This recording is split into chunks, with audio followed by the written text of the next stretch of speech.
नाजरीन, आज का टॉपिक बड़ा इंपॉर्टेंट है, हमारे माल से बरकत क्यों उठ गई है। आज डिस्कस करेंगे कि माल आखिर कम क्यों हो रहा है। पैसे ज्यादा कमा रहे हैं लेकिन चीजें स्मूथ नहीं है।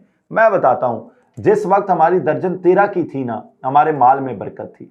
जिस वक्त हम गोश्त लेने जाते थे उस वक्त हमें एक बोटी एक्स्ट्रा दी जाती थी और जो गोश्त का कारोबार करने वाला था वो भी खुश था कि मेरा कारोबार बड़ा जबरदस्त चल रहा है। अब आप 1000 ग्राम गोश्त लेंगे, आपको 900 ग्राम गोश्त मिलेगा, शायद 800 ग्राम गोश्त मिले, जिसकी वजह से बरकत उठ गई है। उसके बाद अगर आप किसी से आधा किलो चीज मांगेंगे आपको 400 ग्राम मिलेंगी। अगर आप किसी से 1 किलो दाने मांगेंगे आपको 900 ग्राम मिलेंगे। अगर आपने किसी से 1 किलो आटा मांगा है तो आपको 900 ग्राम मिलेगा।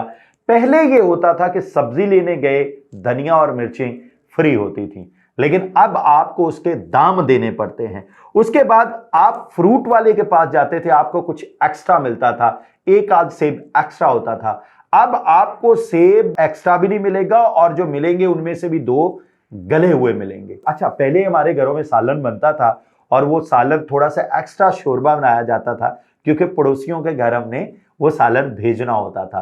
पहले किसी गरीब की बेटी की शादी होती थी ना, पूरे मोहल्ले वाले पैसे इकट्ठे करके देते थे कि हमारी बेटी है, हमारी छोटी है, उसकी शादी है और हम सब मिलके समूद कर सकें, हम सब मिलके अपने इस भाई की मदद कर सके। लेकिन अब जब शादी होती है तो ऐसी ऐसी मसरूफियत बताई जाती है कि वो बेचारा अपना सब मुंह लेके रह जाता है कि यार मैंने इन लोगों को कहा क्यों कि मेरी बेटी की शादी, मैंने बताया क्यों। पहले इफ्तारियों पे इतना रश होता था, इतनी तादाद में इफ्तारियां होती थी कि रमजानुल मुबारक में कभी होता था कि इत्तेफाक जिस दिन अपने घर इफ्तारी होती थी उसी दिन अपने घर होती थी, बाकी सारे दिनों में डिवाइड होता था कि यार ये इफ्तारी इधर, ये इफ्तारी इधर। इस साल वो वाला मामला नहीं है, जिसकी वजह से हमारे माल से बरकत उठ गई है। अच्छा, उसके बाद ना एक बड़ी कोर जो चीज है, हमारी तनख्वाह से भी बरकत उठ गई है।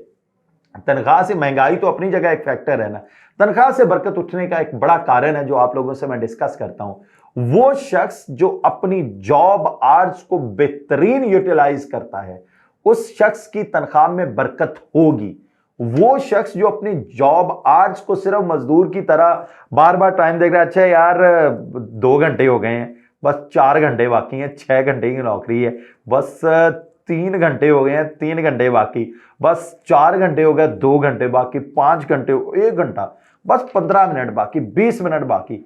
जो इस तरह से नौकरी करेगा ना, कीप दिस इन माइंड, उसकी तनख्वाह में बरकत नहीं होगी। और वो शख्स जिसको टाइम का अंदाजा नहीं होगा उस शख्स की तनख्वाह में भी बरकत होगी, उस शख्स के कारोबार में भी बरकत होगी। हमारे एक उस्ताद कहा करते थे कि अगर आपको लेक्चर के दौरान ये पता नहीं चलता ना कि लेक्चर कब शुरू हुआ और कब खत्म होना है और आपको घड़ी नहीं देखनी पड़ी, तो फिर कीप दिस इन माइंड, आप एक प्रोडक्टिव लेक्चर लेके आए हैं।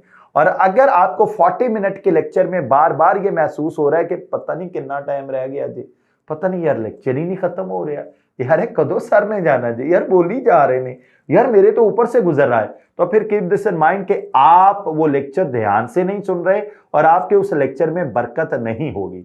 इसलिए हमने, अगर हम बरकत चाहते हैं कि हमारी चीजों में बरकत हो, हमें अपने दर्जन है वो 13 की करनी पड़ेगी। अगर हमारी 13 की दर्जन होगी तो बरकत होगी। अगर हमारा गिलास के साथ हमारी गिलासी फ्री होगी तो फिर हमारी चीजों में बरकत होगी। अगर हमारा 1 किलो गोश्त वाकई 1000 ग्राम होगा और एक बोटी एक्स्ट्रा भी होगी, हमारी चीजों में बरकत होगी। अगर हम आधा किलो चीज लेने जाते हैं तो हमें पूरा 500 ग्राम मिलता है, बल्कि एक चीज हल्की सी एक्स्ट्रा मिलती है, तो कीप दिस इन माइंड, दोनों घरों की, खरीदार और बेचने वाला, दोनों घरों के तमाम मामलात में बरकत होगी।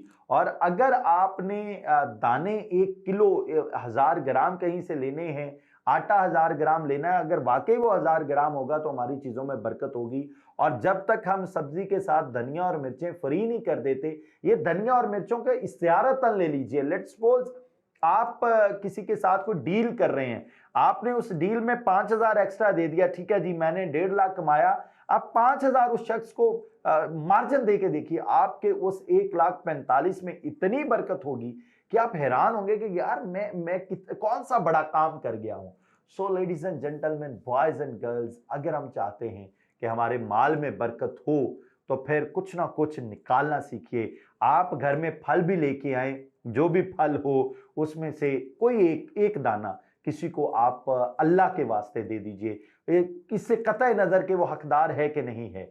हमारा रिस्क तब रुकता है जब हम हकदार और ना हक के चक्कर में पड़ जाते हैं। जब ये कहा गया है कोई घोड़े पे सवार होके भी आपके पास मांगने आ जाए, आपने देना है, आप खाली हाथ नहीं मोड़ सकते, तो फिर हम कौन होते हैं फैसला करने वाले? ये हकदार है, ये हकदार नहीं है। दुआ है अल्लाह ताला हमारे माल में, हमारे घरों में, हमारे बच्चों में, हमारे रिस्क में बरकत अता फरमाए और हमारी तनख्वाह में भी बरकत अता फरमाए। दुआ है अल्लाह ताला आपको और आपके अहल खाना को अपने हिफ्ज़-ओ-अमान में रखे। इजाज़त दीजिए। अल्लाह हाफ़िज़।